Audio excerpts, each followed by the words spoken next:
Hi, and welcome back to Friends, Loves, and Life. I'm David Begor. Today I want to start by talking about allyship, what it really means, and why it matters. For a young person coming out, having someone who listens, even in those quiet, everyday moments, that kind of presence can change everything. Sometimes it can even save a life. Allyship doesn't have to be loud. It doesn't have to mean waving a flag or marching in a parade, though we love it when you do. At its core, allyship is about choosing to show up over and over again. It's not a performance, it's a practice. It's the kind of relationship that pushes back against homophobia, not with grand gestures, but with a quiet courage of love, truth, and presence. The kind that says, I've got you, even when the world doesn't.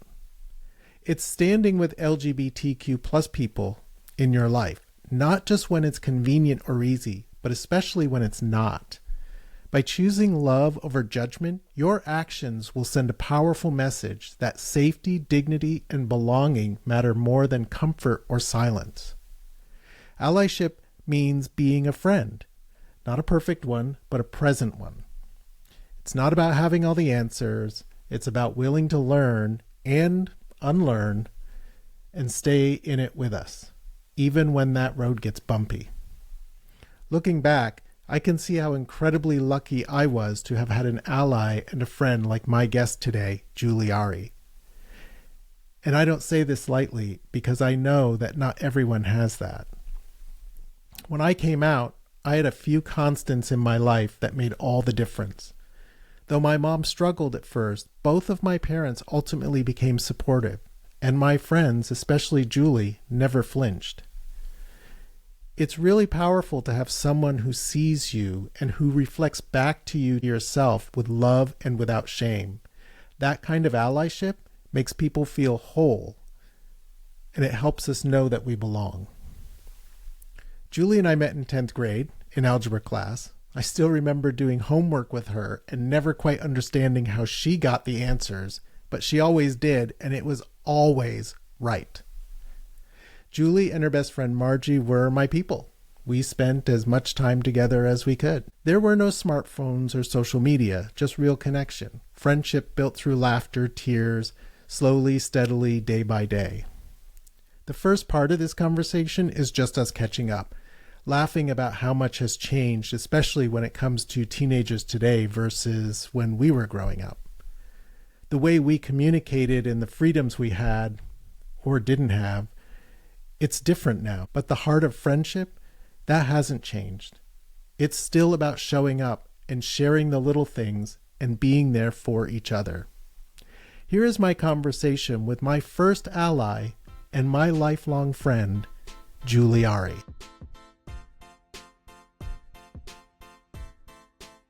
I've been asking people how we met. Do you actually remember? I mean, it was like ninth grade. I think it was our sophomore year, so that would have been 1980.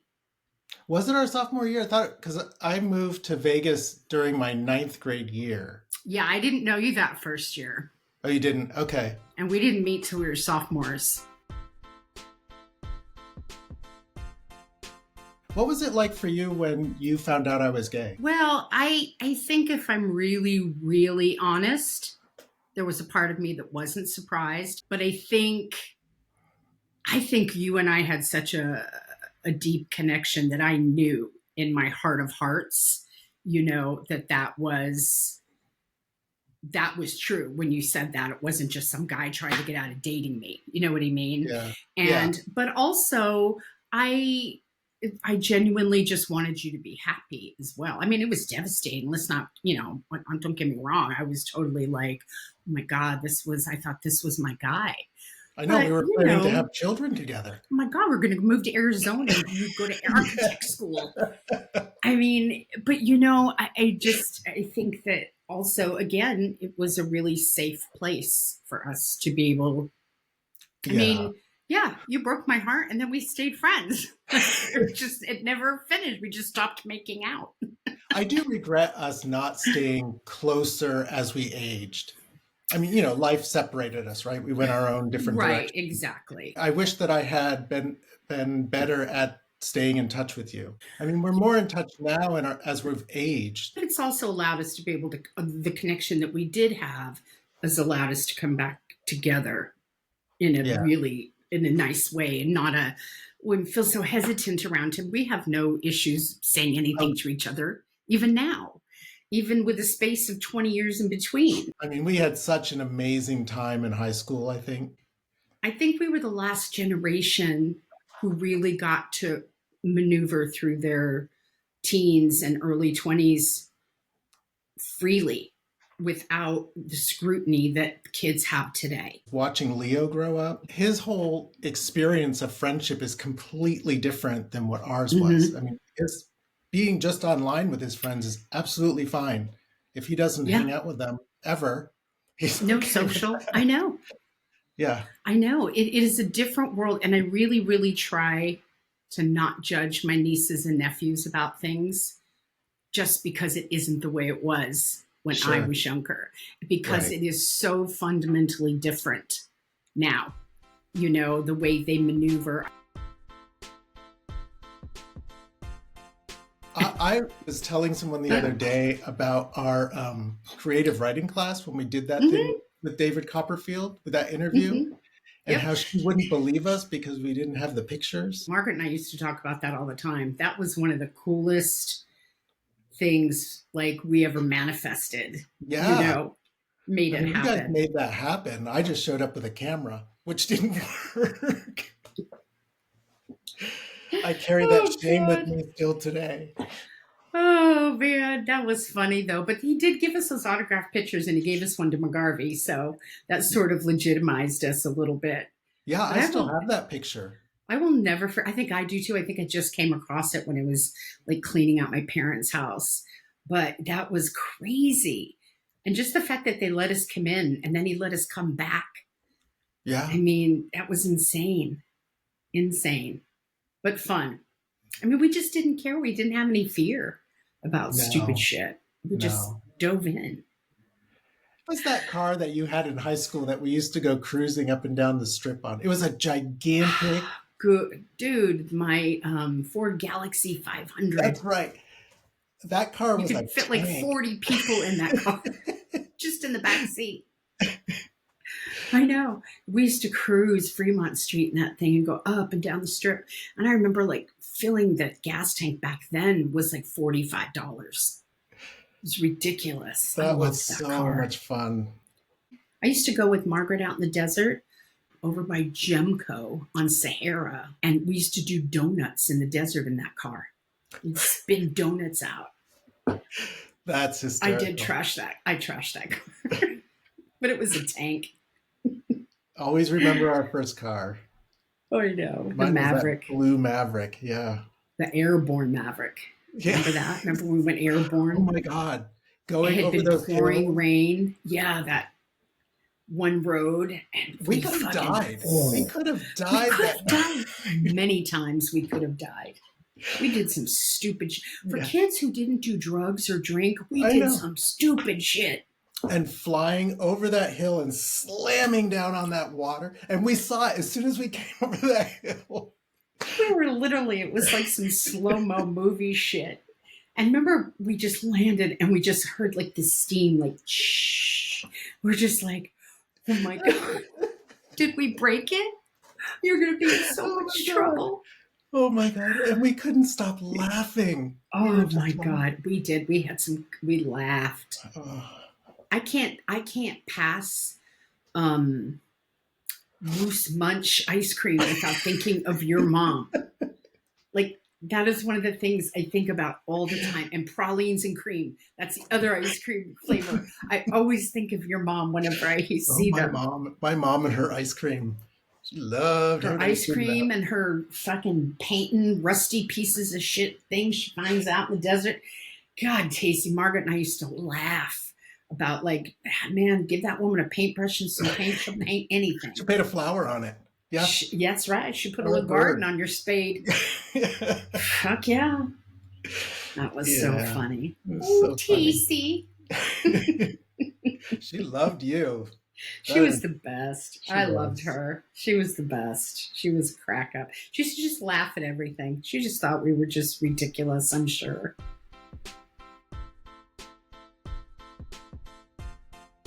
Let's talk about Margie for a little bit. Yeah. We just How, buried her the other day. yeah. Literally. How does that feel? Like, sad. I miss her way, way more than I thought I would. I literally, there's not a day that goes by that there's not a moment that I think, oh, she would fucking love that. Or I should send her this picture or something, and then I have to remember she's gone. It's like I could just send her a picture of something, she would just get it because we just had so much history. I mean, we met when we were in like eighth grade, I think. I think we were 13 when we met. And, she passed away last year before she turned 60. Wow.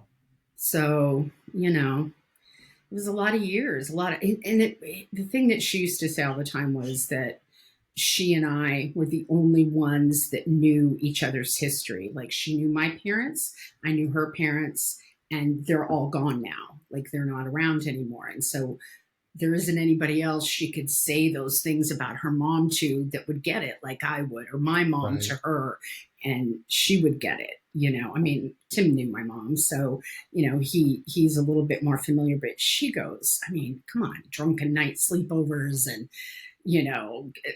just everything we all did together. I mean, I was thinking about this. We should be dead. The stupid shit we did. I mean, Yeah. I can remember driving in reverse from my house to her house in my Pinto with her on the roof of my car, car hanging on. It was not good. But, I don't have anyone in my life that I have that much history stored away with than she. Yeah. So she's missed, but what are you going to do? Life goes on. It does. It does. She and I also had history that I Mm-hmm. avoided confronting her about. And I wish that I had taken the time to do that because of that history, because we grew up together. Right. The three of us were really close at one time. A lot of firsts, A lot of firsts. We took first steps for a lot of things together. But, I mean, and listen, I love Margie to death. Everyone can agree to that. But she was not easy. She was not an easy friend. I mean, I was talking to her brother the other day, and I said, she was an asshole, but she was our asshole. So, you know what I mean? It was like, yeah, she was a real pain in the ass, but she was my pain in the ass, And for as shitty as I mean, I would still 25 years later say to her, well, I certainly didn't go home after a dance and make out with your boyfriend. She would be like, I can't believe you're still bringing that up, like kind of thing.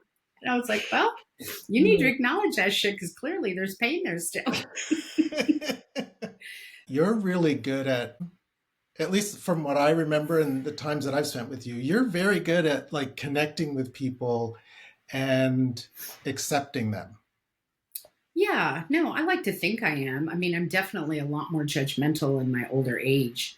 I'm very quick to judge, and that's why I have to constantly remind myself this isn't the same when that we grew up in. So all these kids are dealing with different things, different ways to,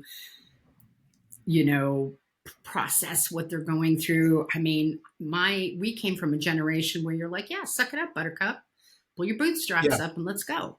And, and part of that, I appreciate having that mentality. But the other side of me was like, God, wouldn't it have been nice if someone had taken a moment to say, like, what are you dealing with? What's bothering you? Why are you doing this behavior? Why are you doing that behavior? And given us an opportunity to talk about it. But we didn't have time for that shit. Just like, no, gotta move on. Just let it go, shake it off. What did the journey from Las Vegas to Los Angeles to Illinois teach you about yourself? Well, I wasn't going to be a famous actress. Taught me that. There's no Oscar in my future. No, I don't regret any of the steps I took to get anywhere. And I can't I mean, we live in a little tiny town of 450 people. Nothing but cornfields out there and a grain elevator down the street. Like we don't have a post, we don't have a store, we got nothing. And but I don't think I could leave here for anything. I go back to LA for work and I immediately get stressed out. As soon as I get in the car, I'm stressed, But because it's so hectic. but you love it, right? I love my life here. I mean, and we're really connected with Tim's family. All his siblings live here. Last week was my 22nd anniversary living here. I moved here 22 years ago, which I can't even Wow. fathom that it's been that long. I I mean, can't fathom that either. no, I that's mean, how old we are, dude. We are so old. We are just covering it up so well. I know it's been like 22 years since we've been here, and I think I would want to go to other places, but I love my little life here, and it's close enough to all the other cities that I can go to Chicago or go to Indianapolis or go to St. Louis or do whatever, and I can get to mm, an airport. I don't miss big city life. I miss big city things like sure. shopping, going out to eat in good places, but I don't miss big city life. Even though I miss my brother in Vegas and my nephew there, and my sister-in-law, I really miss them, but I feel like I get to see them enough. Do you go I back to mean, Vegas? when I worked freelance in TV, I would go back there for work for 4 or 5 weeks and I could do it however I wanted. I could stop in Vegas first and then go. But because now I work in the corporate world, NBC will only fly me into the city I'm working in. So I have to go right into LA. So it's a Mhm. little bit of a challenge to get to Vegas for any length of time. But this trip, I'm actually going for a week. I'm going to be there for like 5 or 6 days because Nice. I have some family coming in town. But I'm driving. I'm driving from here to there. Oh, what is Mama's that going on like? a road trip. I love my road trips. Do you really? Oh yeah, I need like one of these a year. I love to drive from here to Vegas to LA and back. It's my favorite trip. Wow. Yeah. By yourself? Oh yeah. I don't want anybody in the car, certainly not my husband who complains about how long we're in the car. Speaking of your husband, how did you and Tim meet? I was living with my friend Melissa in North Hollywood in LA, and Melissa was away for a week on vacation, and Colette came to town with they all worked at Bullock's together. And Tim worked in the men's department, Colette worked in women's, and their friend Sean DiGiulio, I can't remember what department he worked in, but he was this young gay guy that Colette had been friendly with. He might have been in like display, and they all He was came for the gay. He was in weekend. Yeah, display. you were in display if you were gay. And they came to see me for the weekend. They stayed at my girlfriend's apartment with me. And she was telling me about this guy, Tim, that she was bringing with her. She's like, he's really hot. He is a model sometimes and he's really tall. And I work with him at Bullock's. And I was like, all right, come on out. I remember seeing him getting out of the back of her Suzuki Samurai. Like he's 6'4", so like one big long tan leg at a time. And I remember him getting out and I looked at him and in my head, I thought, that is the man I'm going to marry. And that was it. Wow. And I never faltered on that. Even I moved away to England for a year at one point, and even when I was there, I was telling like my cousins, "Oh, I'm going to go home and marry Tim." They're like, "Are you dating?" I'm like, "No." They're like, oh, "Okay, a little optimistic." And Did you here we guys are. hit it off right away?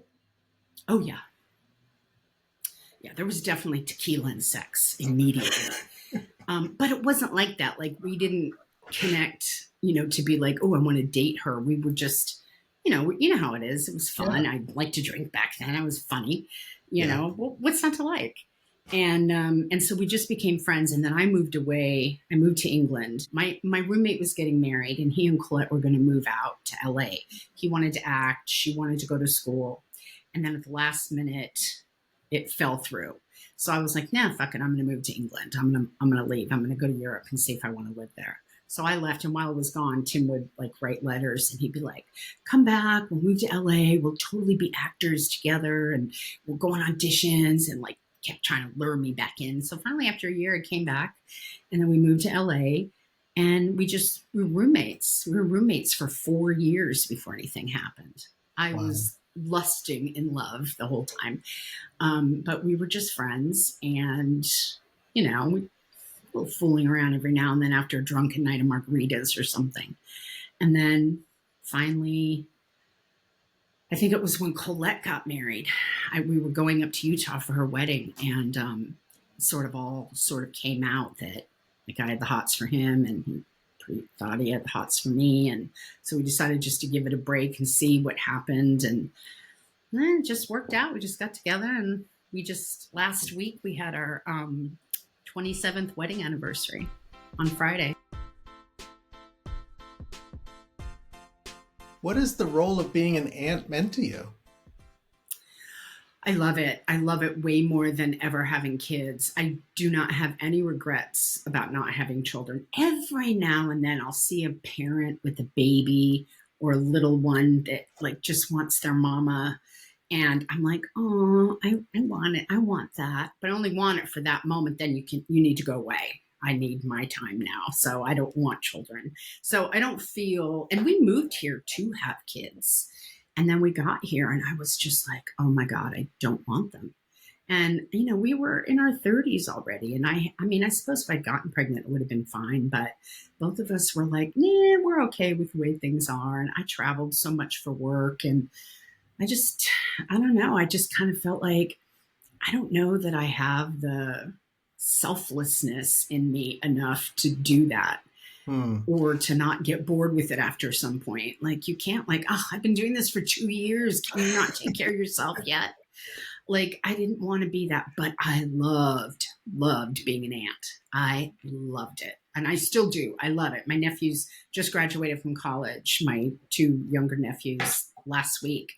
And, I love everything about them. I love everything about my nieces and nephews. They're such great kids. My nephew in Vegas, Logan, he's a terrific little entrepreneur. He's 21 years old and owns his own coffee business that he sets up at like different conventions and stuff. He gets hired to bring his system in. I mean, he's really got this great, didn't want to go to college. And I was a little worried about that, but it's not the same anymore. It's not like, got to go to school. I didn't go to college. And I always felt really, a little less than because I didn't go to college. I always felt like that. And from a collegiate town, it's just nothing but professors and masters.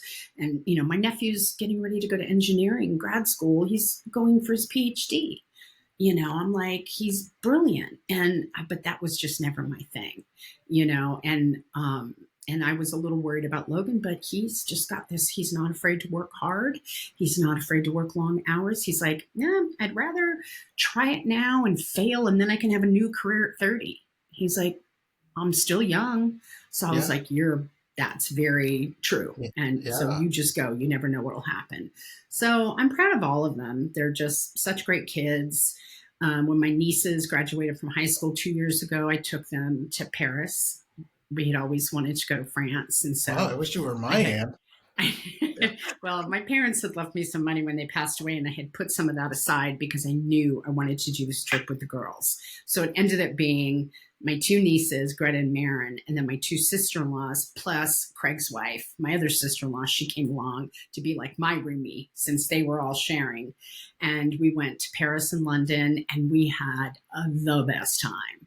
And I loved being able to do that with them and for them, and be able to share that experience with them. We had so much fun.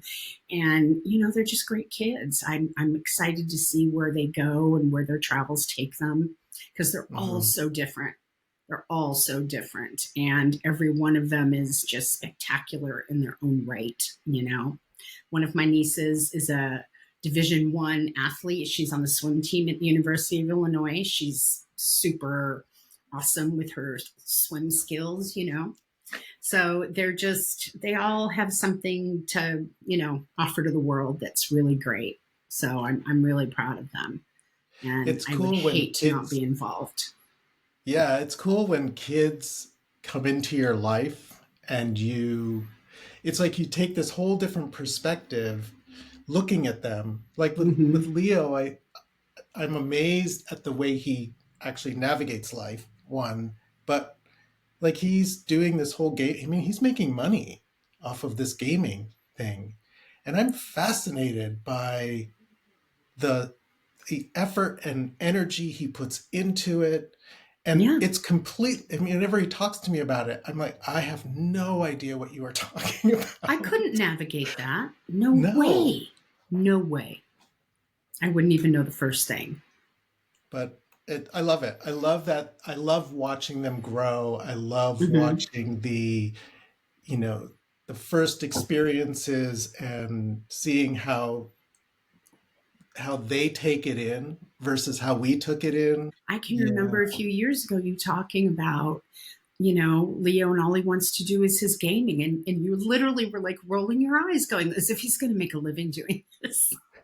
And here we are. Yeah, exactly. And here we are. That's Yeah. why I say I really try not to judge it, because just because it's not the world I'm comfortable in, it definitely is also the world I don't know. So I'm going to keep my old boomer opinion to myself most of the time, Yeah. because, you know, I'm just like, is this like something my parents would say? Because they just don't Oh, understand. You know, it's yeah. like me being an actress. My mom was like, "What are you, crazy? You need a job." And I'm like, "Well, it will be a job eventually."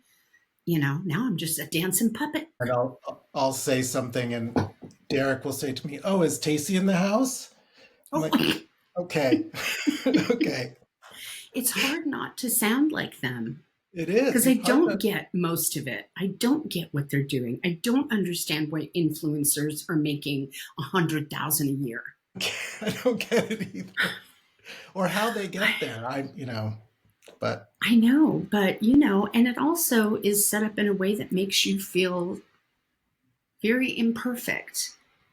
You know, like I look at all those things and I'm like, God, I'm never going to have that kind of style. I'm never going to be able to do that. And, you know, meanwhile, if they turned the camera around, their whole house is probably like a bomb went off in it. So I should probably not be jealous of the well, people that are taping. when you were talking earlier about not having a college degree or a college education, I don't Mm-hmm. either. And I tried several times and I had a really difficult time being in school. Like I couldn't focus. And I let that hold me back a lot through the years with jobs, Mm-hmm. not feeling smart enough or savvy enough or able to grasp the concepts of things, even though I probably could if I had actually let those insecurities go. But I Right. let them drive me in a way. Although I ended up working for myself for the last 30 years. So, Yeah, I mean, basically, I did too. And I think that's out of necessity. You're like, I'll just pave my own way. But at the same time, I feel like that bit of like, I regret not doing this, or I wish I had this. Like when all my friends are talking about their college years, I don't really have anything to share with that. I'm like, oh, I went to right. improv boot camp. Is that the same? You know, I don't really have those stories. And it used to, and I think what it used to do was make me stand in the shadows a little bit, Same. because I didn't want to admit that. But you know what? I have plenty of friends that have college educations, and I out earn the fuck out of them. Yeah. You know, I'm like it probably wouldn't have changed the course of my life in a big picture. I kind of feel like I may still have ended up where I've ended up, and I'm really happy where I've ended up. You Well, know, I you don't did have have any a cool regrets. career. Yeah, I mean, I've Um, gotten to do a lot of cool shit, you know, and I've yeah. climbed my way through some fun.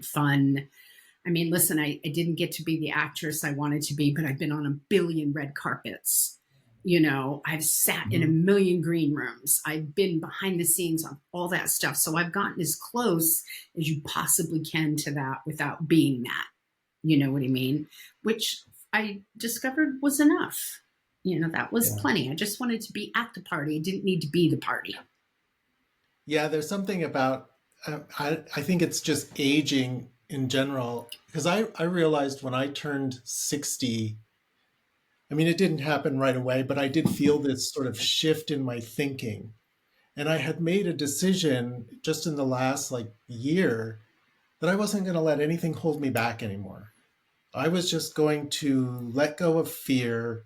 I mean, that's why I'm doing this, right? I'm putting Right. myself out there and trying something new to see what happens. And I don't want my last, I don't know, 20, 30 years of life to be, in when I'm on that deathbed, go, oh God, I wish I had tried that. Yeah. No Um, regret. no regret. Yeah. I feel like we eventually would have gotten to the place we needed to be, but it's a shame how much self doubt and all of those insecurities, stop us from going for that job or meeting that person or putting Yeah. ourselves out there in a position. I mean, I struggled here a lot because I don't have a big group of girlfriends here. And it's really because when I first got here, I was working freelance all the time. I've only been in this job at NBC. Literally, today is my 3-year anniversary at NBC. And so before that, everything was freelance. So I'd come to town, I'd be home for a month, and then I'd leave for 6 weeks, and then I'd come home for 2 weeks. And it's hard to maintain friendships like that when Mm. you're constantly gone. And it's hard to be like, I want to volunteer, I want to be part of this. And then I would have to bail out on things and cancel stuff because I had to go out of town and I had to be gone. And while I love that part of my life, it made it a little challenging. So now I'm finding now at this age, at 60, I'm having to put myself out there in the world where I'm trying to make friends. I have a couple Mm. of girlfriends that I'm close to. One friend here, Sarah, she and I are really tight. So, but she's also married and she's got 2 boys and they're involved in a million activities. Mm. So my life is a little different because I don't have kids, and I don't have all those. I'm like, oh, let's go to Chicago for the day. Well, no, I can't because I have 2 kids in school. Like, they don't have that kind of luxury that I do. But um, it's interesting trying to make friends when you're older as opposed to when it's just so easy because you work. And I work remotely. So even the people I work with, it's hard to get close with them. Yeah. Well, I think we're pickier about our Hmm. friends when we're older, Yeah. right? Like, I don't want to just hang out with someone who makes me uncomfortable or I You feel just like, don't like. yeah, I just don't like. And I can't so fake it. if I'm not into it, I'm sorry. I'm not going to hang I out can't. with you. Yeah. No, but that's true. It's like I don't have the time to spend with the people I do love. I'm not going to waste my time spending time with people that get on my fucking nerves. I can't. Life's just too short. Listen, I've lost 2 really close girlfriends in the last year. I lost Margie and I lost my other friend Leanne, the girl my Mm. friend in LA. And they were the 2 people that I spoke to on a daily basis every single day. And they both died within a year of each other. Wow. And it was a little brutal, because like that person that I have all these connections with and all these stories and stuff, they're gone. And so now I'm in this position where I really need, if I want to have girlfriends and I like being social, I got to get my ass out there and I've got to start, hi, you want to be my friend? Kind of thing. Pam like my in ass. like in second grade, walk up to someone, hi, will you be my friend? Will you be my friend? And then I'll come home and tell Tim, I think I made a BFF today. She's my bestie. Oh well, I Yeah. still have Colette, so How is Colette? she's okay. I haven't. I'll see her on my when I head out. I'm going to see her when I head to Vegas. But she's another one. I probably see her once every other year, but it's like 2 seconds and it's right back. She's fucking. We're just idiots and laughing about That's stupid awesome. shit. And so that I'm lucky in the sense that all of my friendships that I still have from back then are very easy to slip back into. What was it like taking care of your parents? I mean, I know you and your mom had a tough relationship. She was not an easy woman, but I have to say, like, I am so happy and honored that I had the opportunity to take care of her. I mean, I Mhm. went April, beginning of April. She got sick. She was in the hospital. She had to have heart surgery. I went home and I didn't go back to my house until the end of August after she passed away. I stayed there and took care of because my dad's Alzheimer's starting to get a little worse because of her being sick. He was so Mhm. stressed. And so I just moved back into my old bedroom and I worked from there every day. And then eventually I just moved over to my brother's house and stayed with him and would just come in the morning to my mom and dad's and sort of take care of them all day while I worked. And I did that until, I mean, she came home from the hospital like in May. And then by June, she had basically said, I'm not doing any of this rehab shit. I'm done. I'm done. And I Wow. was like, okay, but you need to understand if you're done, you're going to die. It's that simple. And she's like, no, I'm fine. I'm ready. So I Was your said, okay. conversation that direct? It was that direct. And my dad, like on the sidelines, like crying, like, no, no. Because I said to her, are you ready to die? I mean, I had to be very honest. And I think it was because she and I had a bit of a hard relationship that I could be that blunt Mm. because it wasn't all emotional for me. I was just like, and I just said to her, look, if you only have a couple of months or whatever time you have left, I don't want to spend that time fighting.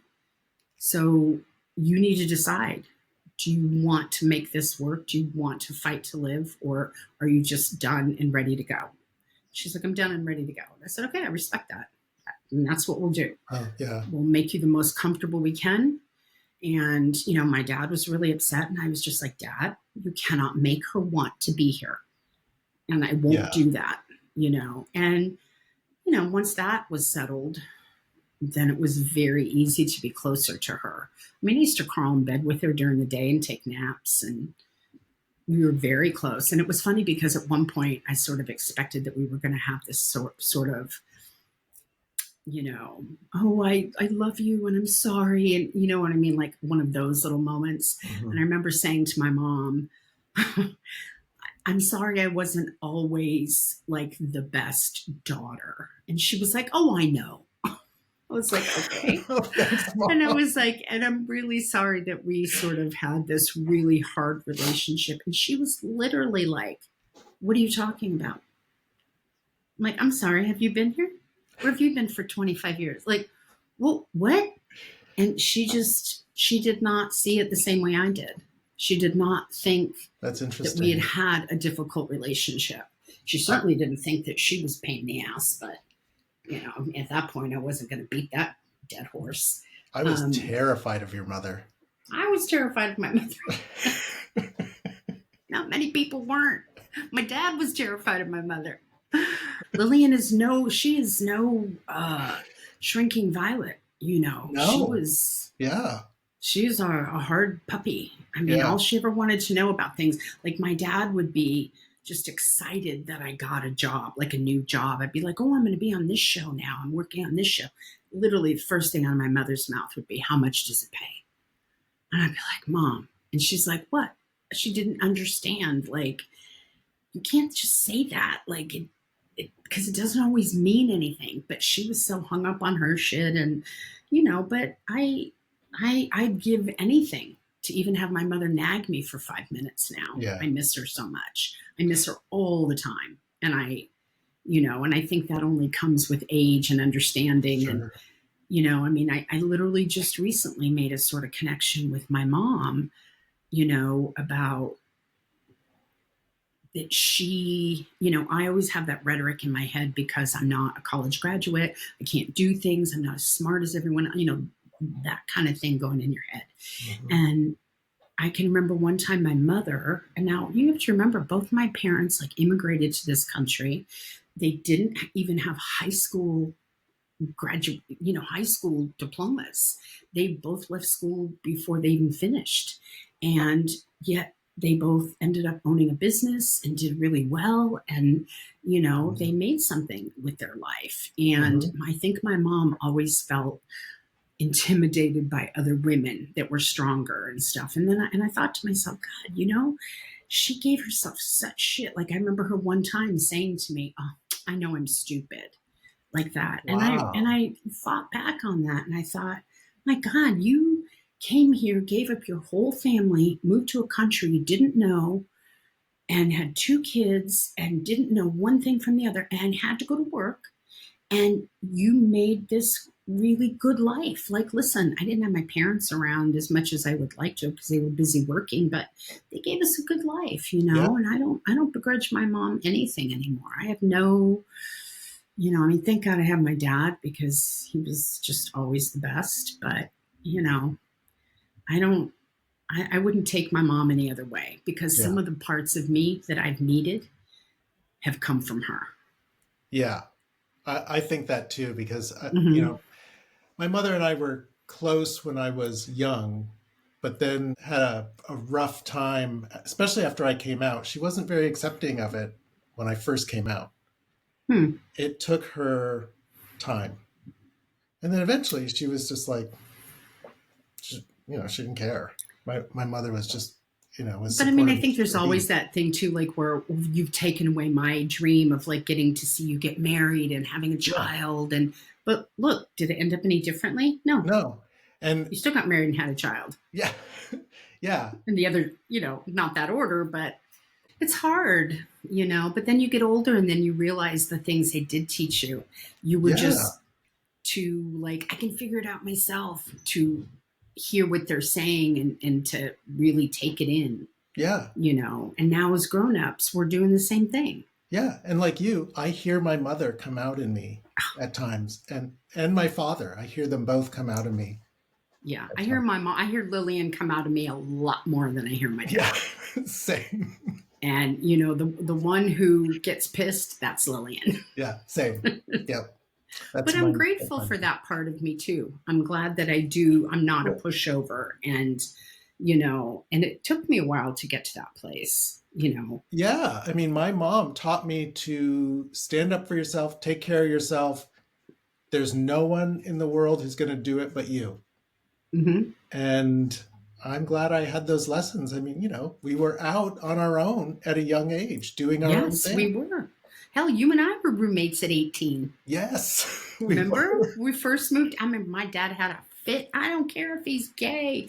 You are not living with a man. I was like, fuck you. I'm going to like, you know what, Terry, in 15 years, you're going to be begging someone to take me. I promise.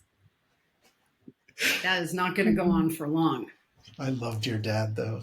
I He was know. Me great. too. I miss him so much.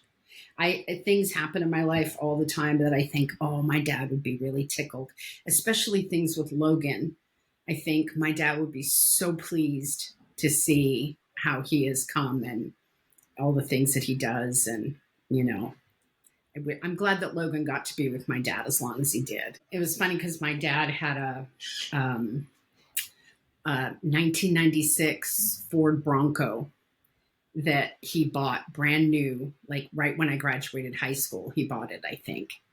Wait, no, because that was 82. Oh, it was just before we got married. He bought it. So he bought this 96. We got married in 98. He bought this Bronco in 96. It was brand new. He was so proud of it. He wanted it for so long. It was like his big splurge to get this like Eddie Bauer fucking leather package thing. Anyway, I have it. Oh, you And do? oh yeah, it's in the garage up in the building. I actually drove it here from Vegas. Craig hated it. He didn't want it. And it's only got like 54,000 miles on it Oh or my something God. crazy. Now, when Logan was a little baby, my dad would go pick him up every day and put him in his little car seat in the Bronco, and he would take my nephew. They'd go to the mountains. They'd go watch airplanes.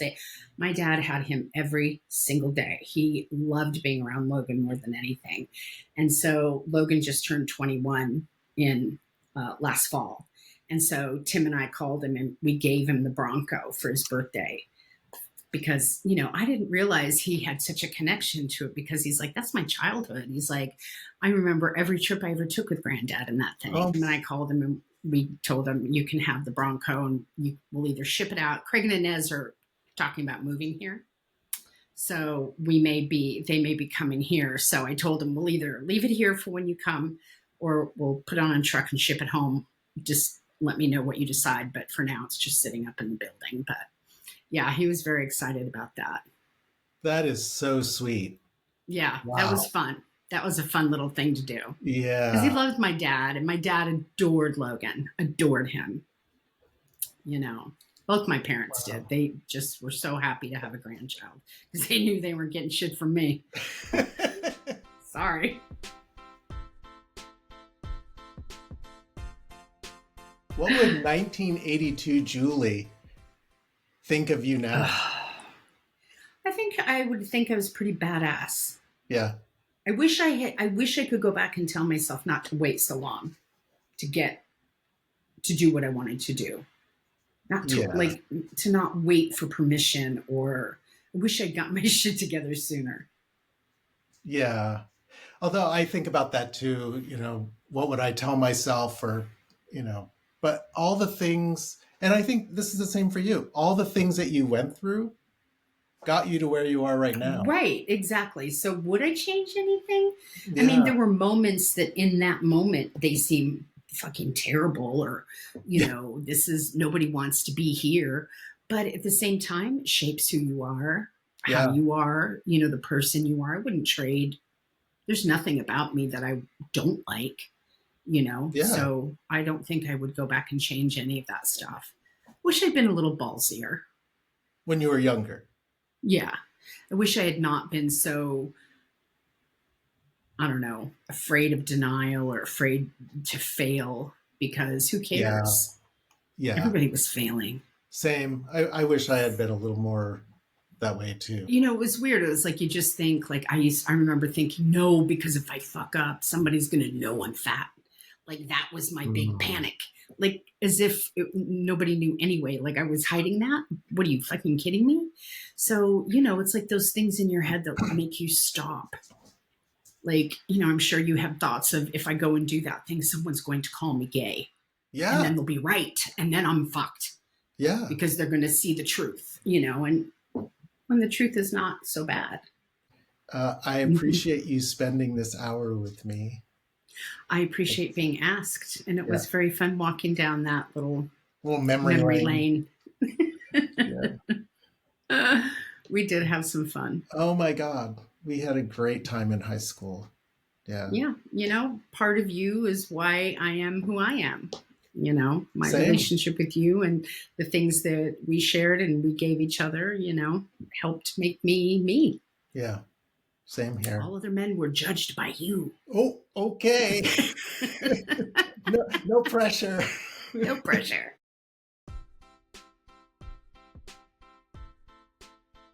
The part of the conversation that hit me was when Julie was sharing taking care of her mom at the end of her life. And if you've ever had a complicated relationship with a parent, you know. What stayed with me, though, is Julie's ability to hold space for both love and pain. It's something she's always done, gracefully, generously with her parents, with her friends, with me, even when it wasn't easy. And that's real allyship too.